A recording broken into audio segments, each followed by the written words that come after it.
प्रभाग क्रमांक 2 येथील जे मतदार आहेत याच्यामध्ये 2000 मतदान जवळजवळ बोगस आणि दुबार मतदार होते. या मतदारांच्या विरोधात मी पहिले हरकती घेतल्या होत्या, परंतु त्या हरकती आता ज्या नवीन मतदार याद्या आल्यात त्याच्यामध्ये कुठेही बदल झालेलं मला काय दिसलं. सर, तुम्ही न्यायालयात गेलेला आहात. 268 एकाच बापाची मुलाचं वोटिंग मध्ये होते, काय नसते?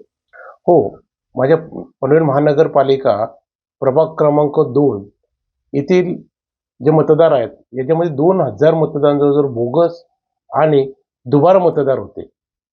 या मतदारांच्या विरोधात मी पहिले हरकती घेतल्या होत्या, परंतु त्या हरकती आता ज्या नवीन मतदार याद्या आल्यात त्याच्यामध्ये कुठेही बदल झालेलं मला काय दिसलं नाही. म्हणून मी पुन्हा याच्यावर अभ्यास करून माझ्या वकील साहेब यांच्याद्वारे मी मुंबई हायकोर्टात याचिका दाखल केलेल्या आहे आणि याला पार्टी निवडणूक अधिकारी आणि पनवेल महानगरपालिकेचे आयुक्त यांच्यावर मी दाखल केलेले आहे. तुम्ही पाहू शकता. पुढे काय सांगितलेलं आहे कोर्टाने?